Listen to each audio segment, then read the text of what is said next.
My name is Greg Davis, and I'm a judge for the Connecticut Superior Court.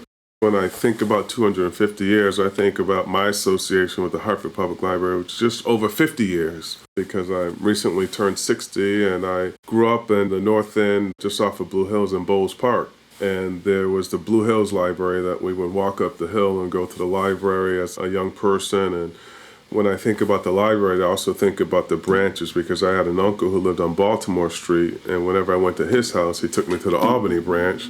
And I had an aunt who lived on Barber Street, and when we went to her place, we went to the Barber branch. And so as a young person, the Hartford Public Library was a place that was part of the fabric of what I knew. And it was a place where, like most kids, little person, you go and you grab books and you read the books and you meet other kids, and it was just a fantastic place to be. And so that sort of birthed my association with the library. And then, fast forward all these years, and I was a practicing lawyer downtown Hartford at the Travelers, and Jerry Sullivan was on the board, and Brad Noel, who had been one of my guidance counselors at Weaver, both approached me and asked me to have lunch and started talking about the library and asked me if I'd be interested in serving on the board. And this was back in 2005, 2006. And just knowing them and how much they poured into the community, and I thought about how much the library meant to me and sort of my community and my friends,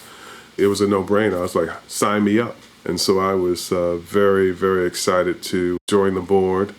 And as you probably know, I joined in 2006, and I'm still on the board, and I think my term ends next month. Because of my current job, I sort of have to filter off because I can't do the things I have been doing for a number of years with the library.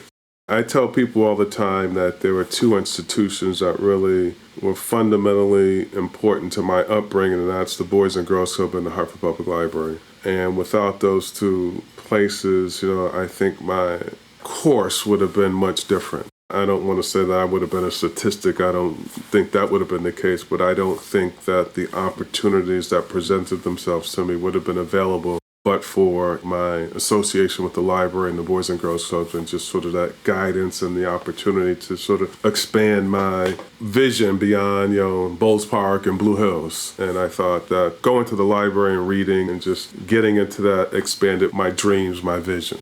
For me, it surprises me because I know, at least in the city of Hartford, one of the goals of the library is to make sure that all students have a library card. And I tell young people all the time, go into the library because they're so much more than just books. There's a wealth of information available. Go there and you'll be surprised how you fall in love with the institution, because there's so many things to expand upon and to help you do whatever you want to do. I mean, I've been impressed with the U Media Center, the technology, the programming, just all the things that young people can do and get hooked on. It's a much better place to be hooked on than, on the street. For me, the library has just been a lifesaver, and my kids took full advantage of it, and I hope and pray that more kids continue to use the library and get to appreciate how valuable it is. And I would say, as a young person, I took it for granted. You don't realize it until you're older. You look back and say, wow, if it wasn't for that experience, where would I be?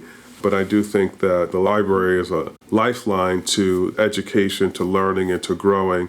And not only that, but more importantly, the people who are there, the people who work there, the people who invested in making sure that our young people get what they need. When I think of the library, I think about transformation, because it's never too late to get into the library, to find your vision, to find your goal.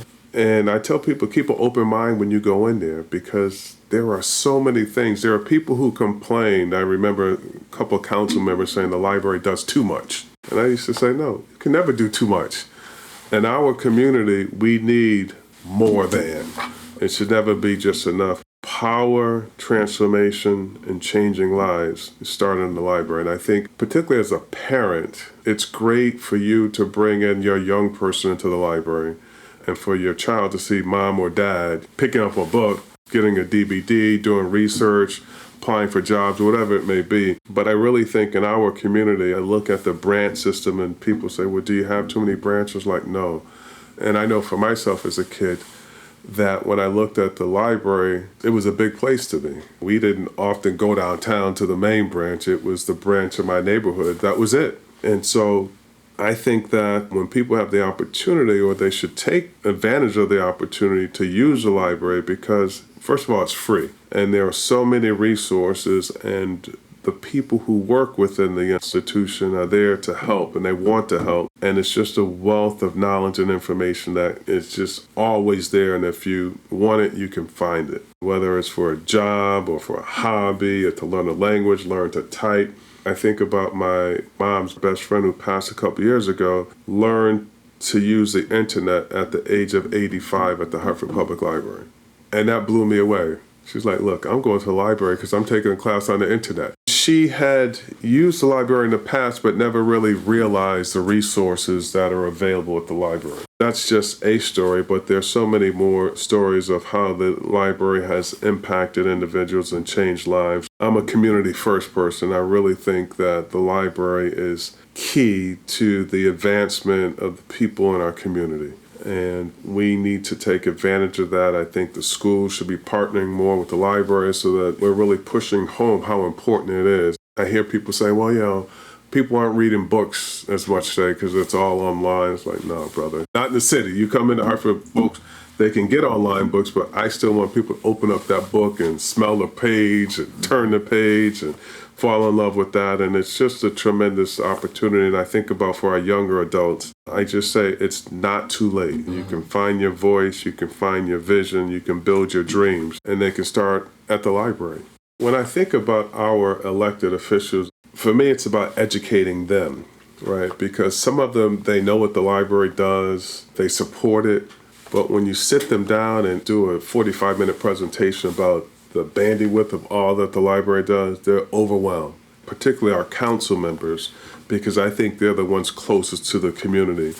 We should be having sit-downs with them, bringing them in, letting them know what's going on, and encouraging them to attend library events in their communities, coming into the branches, and just spreading the word. And when I think about the library, when I joined the board in 2006, it became a mission of mine to stay on the library board as long as I could, to help repay a debt that I could never repay without being on the board. That was one of the ways that I felt that I could sort of reach back and give back to the community, because I got so much from the library and continue to get things from the library that when I had the opportunity to be the chair of the board, I was like, I'm going to do this because this is going to impact my community. I am going to make sure, not force, but work in tandem with management to make sure that we are doing all the things that we can to touch the folks that need it the most.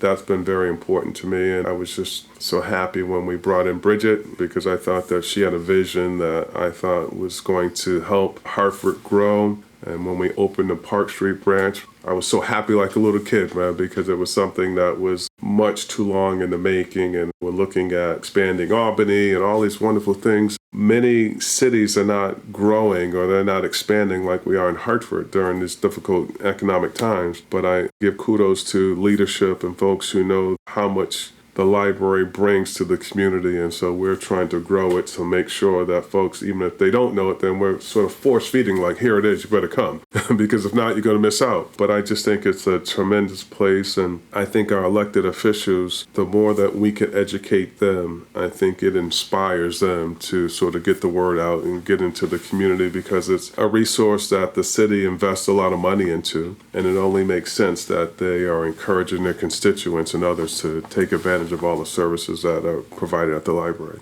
We talk about Hartford being one of the progressive and one of the best urban libraries in the country, but I say, okay, it doesn't just have to be an urban library, it just be a library, one of the best libraries in the country because of what we do. And I think it speaks a lot about the commitment that the city has and how much respect leaders in the city have for the library, recognizing all of the work. I cannot think of the brother's name who was the first library director. Amazing story, man. And I think back to how many years ago that was now, and he was just ahead of his time. And he was a brother who was committed to education, the community. He grew up in a community. I remember when we were first opening the Albany branch, and there was some talk about naming opportunities, and I was like, this guy Spencer, someone like this deserves to be a staple, and we all need to know about him for what he did for the city. But I just think that generational the library has continued to be vital to the city of Hartford and its residents and the people. And I think that we will continue to be relevant. And what I like most about what we do here in Hartford is I think Hartford is always in the front of the curve. We're creating new things and picking up on new projects and opportunities. And my guess is it's been like that forever, going all the way back to Spencer Shaw. There we go. Right. I would like to see the library continue to focus on folks in the community and to pay tribute and recognize some of those folks who have either impacted the library or who have received benefits from the library, because I think those are the stories that resonate the most with folks in the community. Thank you for listening to 250 Stories, a production of HPL Studios at Hartford Public Library. This episode was written, produced, and recorded by Christopher T. Brown, audio edited, mixed, and mastered by Sam Sigmund, edited by Faith Lucas, and with photography and graphic design support from Hartford Public Library's communications team and the Hartford History Center. For more information on this project, visit www.hplstudios.hplct.org. New episodes release every Tuesday, so subscribe to stay tuned.